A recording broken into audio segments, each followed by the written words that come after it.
Elle est le visage de la gastronomie des Outre-mer. Bonjour Babette de Rosière. Bonjour, c'est tellement content d'être là. Chaque fois que je viens ici, c'est un événement, j'adore. Voilà, et nous aussi. Parce que vous allez nous parler gastronomie des Outre-mer, le salon de la gastronomie des Outre-mer et des cuisines du monde. Ça va avoir lieu quoi à la fin du mois, les 28 et 30 janvier. Voilà. Est-ce que je peux parler en créole? Je peux faire toute l'émission créole. C'est vrai. Allez-y, alors, invitez tous ceux qui nous écoutent à aimer la gastronomie des Outre-mer. Voilà. Non, c'est le 28, 29 et 30 janvier. Il faut savoir, ça n'a pas été facile, parce qu'avec la pandémie, j'ai osé, parce que tout le monde me disait, Babette, fais pas le salon, etc. J'ai dit non, on n'a pas fait le salon l'année dernière, on l'a fait en virtuel. Cette année, je prends le pari, je le fais en présentiel. Oui, c'est un Donc pari. Maintenant, c'est un pari, c'est un challenge que je relève. Et je me suis dit, quoi qu'il arrive, je fais mon salon. Et voilà, les gens sont très contents. Il y en a plein qui m'appellent de partout. Aujourd'hui, j'ai eu un Belge qui m'a appelé. Babette, vous avez raison, on viendra. Tout le monde m'appelle de partout. Regardez Babette, tiens, on regarde les images. Oui.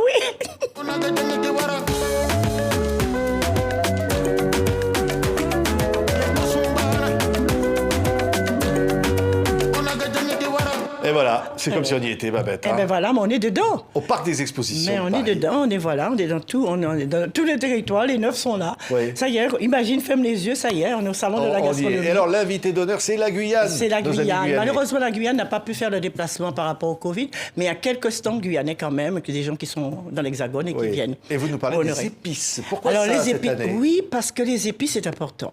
Au début, je me souviens quand j'ai commencé la télévision et que je parlais d'épices, on me disait, oh là là, qu'est-ce qu'elle nous embête avec ces épices, ces cocotiers, ces bananes. Et bien maintenant, ils ont compris enfin, les cuisiniers, que c'est un rehausseur de goût. Les épices, il faut savoir les manipuler. C'est quoi, par exemple, les épices? Les épices, c'est tout. C'est la cardamone, c'est les clous de girofle, l'ail, l'oignon, tout ça, c'est des épices. Et puis, il y a le cumin, les 4 épices, il y a du piment, toute une variété de piment.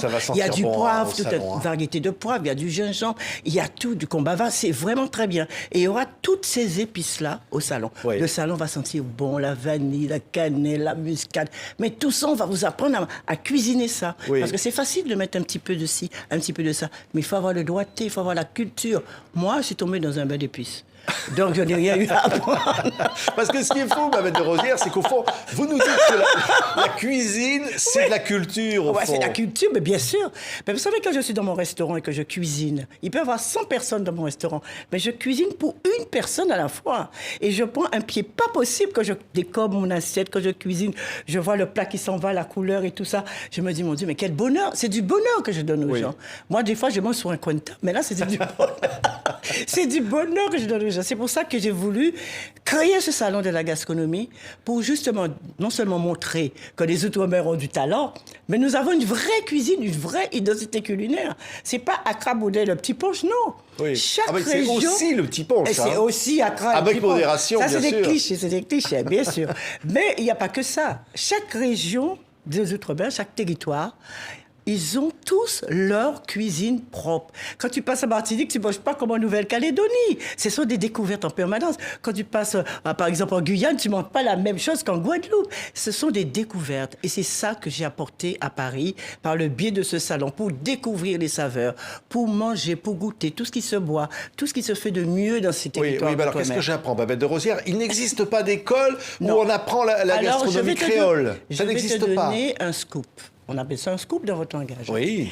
Hier, j'ai signé avec le patron, le président des Monuments Nationaux et le président des écoles du Cordon Bleu, connus dans 75 pays et dont le siège est à Paris. On a signé un protocole pour ouvrir la première école de cuisine créole dans le monde. C'est pas compliqué, c'est dans le monde. Ça n'existe pas. Donc, à l'Hôtel de la Marine, qui est le premier site du parcours que j'ai créé en Île-de-France, il y aura dans quelques mois l'école du Cordon Bleu qui va s'installer d'une façon grandiose. Et là, il va y avoir un pôle de cuisine créole. On va enfin enseigner la cuisine créole. Et je le dis à tout le monde, c'est un bonheur pour moi. Et j'ai eu beaucoup, beaucoup de patience. Mais il faut avoir beaucoup de ténacité. Il faut savoir ce que l'on veut pour aboutir à cela. Et je remercie M. Bélaval, le président des Monuments Nationaux. Je remercie M. Cointreau. Ils ont cru en moi. Et ça y est, on va avoir une école de cuisine créole que je pourrais moi-même participer aussi et faire la cuisine. C'est la Guadeloupe que vous connaissez bien, Babette. Oui, c'est mon île natale. C'est la Martinique, c'est la Guyane, c'est Saint-Pierre-et-Miquelon, la Nouvelle-Calédonie, la Polynésie française. Je suis passée partout. J'oublie personne, Wallis et Futuna. Voilà, Mayotte. Je suis passée par Mayotte, la Polynésie, Saint-Pierre-et-Miquelon, gla.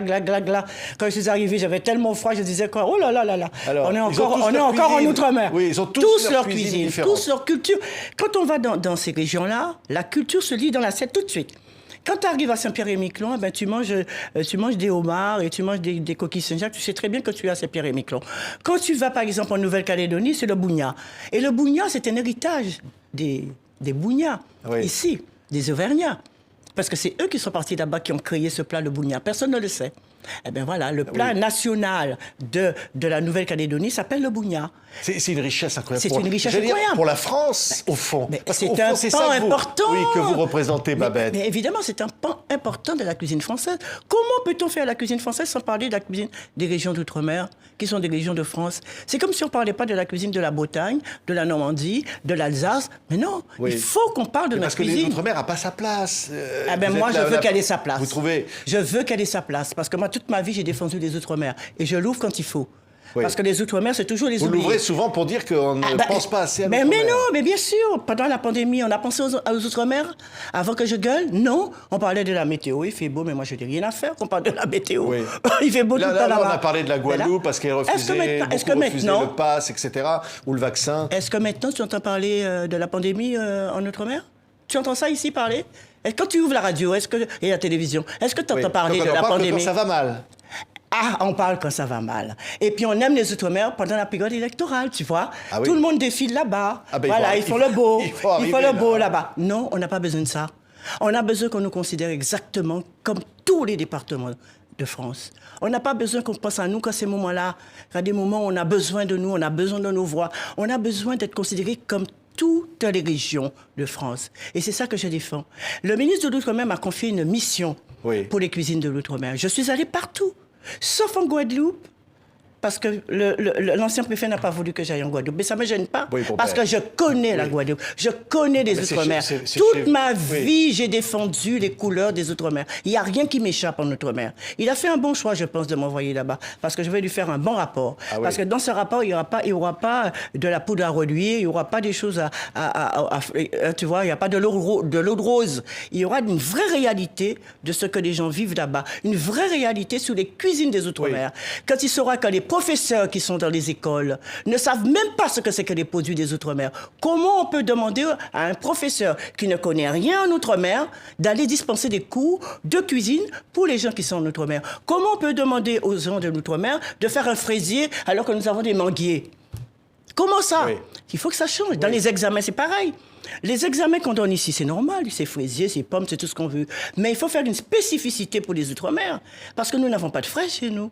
On a des mangues, on a des pommes citères, on a de la banane, on a de la canne à sucre. C'est avec ça qu'il faut faire les concours. Et c'est ça aussi qui fait partie de mon rapport que je vais remettre au ministre. Vous diriez qu'il y a une vision folklorique des Outre-mer vue de la métropole. Doudou, non.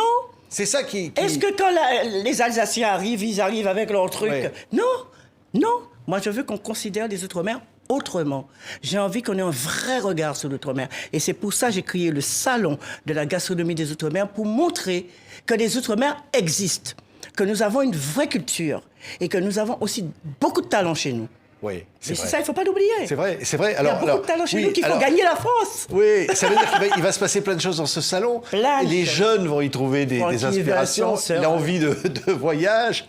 Et puis ce partage, qui est quand même incroyable. Après cette pandémie, les gens ont besoin de respirer mieux. Les gens ont besoin de voir des choses autrement que les gens qui font la queue pour aller faire des tests, etc. Les gens ont envie de sentir des bonnes odeurs, ont envie de goûter un petit punch, ont envie de se dépayser en regardant un podium avec Francky Vincent qui leur donne la définition du fruit de la passion. T'as pas envie de voir ça? C'est vrai, il y aura Francky Vincent. Mais oui. Et puis il y a aussi l'espace Marmaille où les enfants... C'est vraiment une nouveauté. Les parents pourront mettre leurs enfants là pour faire des petits plats. Mais en même temps, il y a des comédiens qui n'ont pas travaillé et qui vont venir travailler dans mon salon pour amuser les enfants, etc. C'est vraiment quelque chose de formidable. C'est grâce à Julie, quelqu'un que je connais qui aime bien les comédiens et qui m'a apporté quelques comédiens qui vont s'exprimer pour les enfants.